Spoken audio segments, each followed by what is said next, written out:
Nossos milhares, quiçá milhões de fãs. Começa mais um ano, seja bem-vindo 2020 e que o Enós Queiroz e a nação queirozense tenham muitas conquistas nesse ano de garbo e elegância que começa. E vai logo começando o nosso primeiro conteúdo do ano novo. Sim, tem Enós Queiroz em 2020 com muita novidade.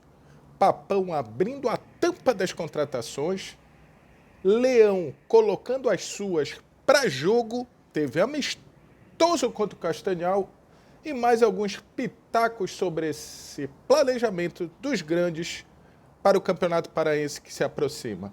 Eu já te peço, vem com nós!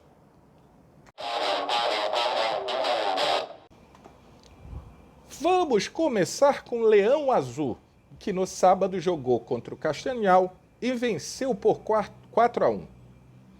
Na nossa opinião, esses amistosos de pré-temporada, galera, servem para ver se há uma cara de time nesse elenco novo, com as contratações, se há já um plano tático sendo desenvolvido, uma noção de jogo, né, uma ideia de jogo ali, uma maneira de jogar já bacana, já dá para ver, e como esse time se portará nas competições que vêm. Óbvio que as atuações individuais, principalmente dos reforços, das contratações, já dão alguma noção se esses caras viram ou não reforços. Mas o importante realmente é saber se há evolução nos treinamentos, se isso já é mostrado dentro de campo. É importante para esses caras novos sentirem como é o Fenômeno Azul, que mais uma vez deu o seu recado, botou mais din-din no bolso do Leão e se fez presente no amistoso, mesmo com o preço do ingresso, na nossa opinião, sendo um pouco acima do que deveria. Mas enfim, o Fenômeno sempre vai. O que eu queria saber, principalmente agora, do Fenômeno é o que vocês acharam do jogo? Quem foi destaque positivo, quem foi destaque negativo? O jogo foi bacana, a gente já teve uma amostra disso nas redes sociais e dos nossos informantes em loco, mas a gente quer saber a opinião da nação queirozense aqui no YouTube.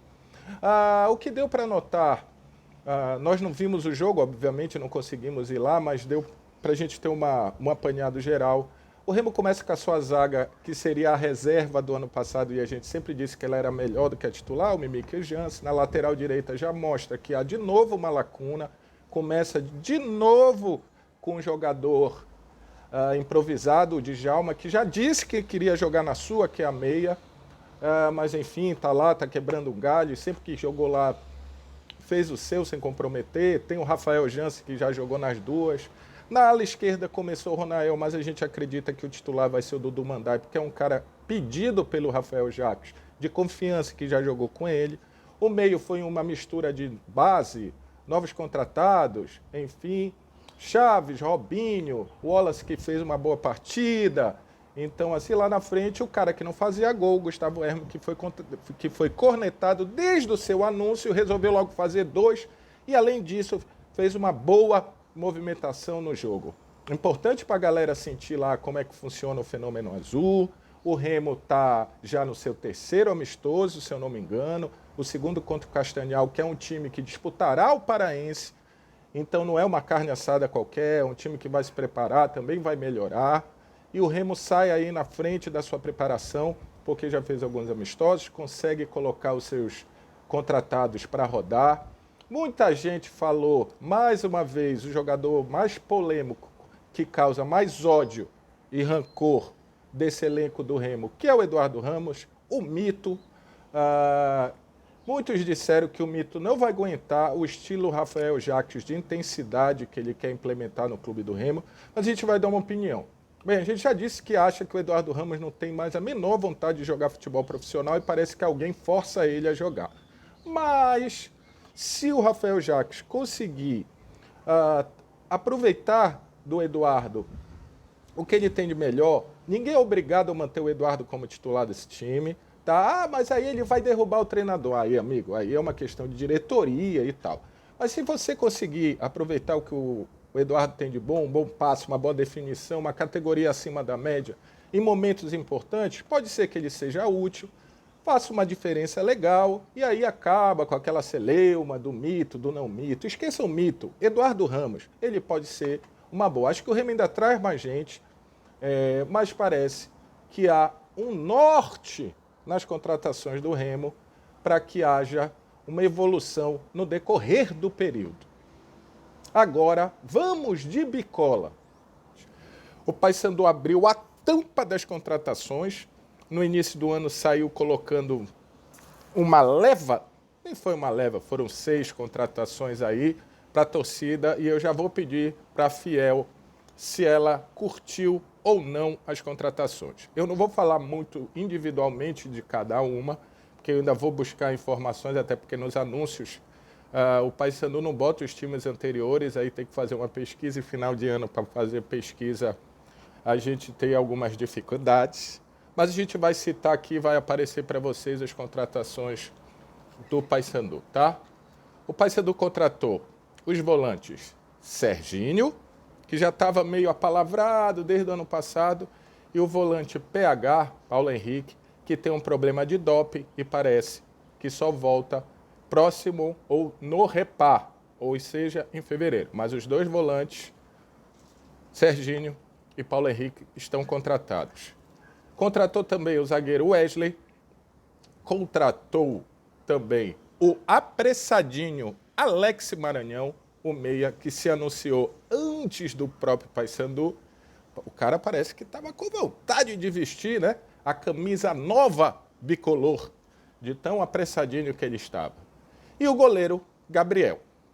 Vamos lá, vocês viram que eu não dei os nomes e sobrenome, porque esse papo de jogador com nome e sobrenome tem muito a ver com a geração PlayStation, a gente é roots e só dá o nome. O Maranhão, porque é a terra dele, a gente colocou. O Paysandu contratou, mas a gente ficou sentindo falta, e mais uma vez eu peço para a torcida colocar a sua opinião. Não há necessidade do Paysandu trazer um atacante, deve estar buscando e tal. Mas há uma necessidade, porque o Vinícius e o próprio Cavani paraguaio que continuaram, eles não têm característica de atacante, né? De centroavante, na verdade. Eles são atacantes. Muitas vezes o pessoal até dá uma moral para o Nicolas, justamente porque ele não joga na sua posição, ele seria mais um segundo atacante. Então acho que o Paysandu ainda busca um atacante de ofício aí para poder completar o seu elenco.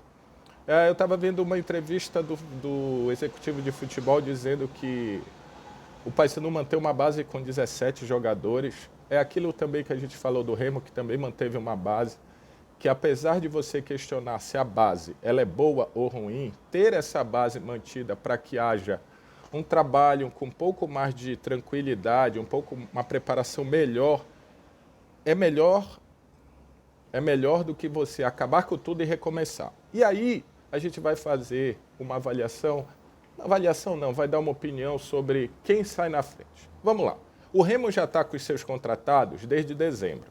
Alguns antes, alguns depois, mas os anúncios, tanto que as apresentações vieram já depois do que os jogadores estavam aqui treinando, alguns já fizeram um amistoso, outros mais de um. Então, assim, nisso, o Remo sai na frente porque o jogador já começa a entender o clima. O amistoso no Baenão deu para variar lotado. Mais uma vez, o fenômeno se fez presente. Então, eles entendem o clima, conhecem um campo que, por sinal, não está bom.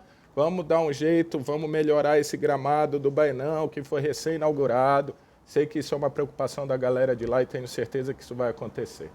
Então, assim, fora que isso dá um conjunto maior, esse time vai evoluir. E eu não estou dizendo que vai evoluir porque é muito bom, é porque é natural.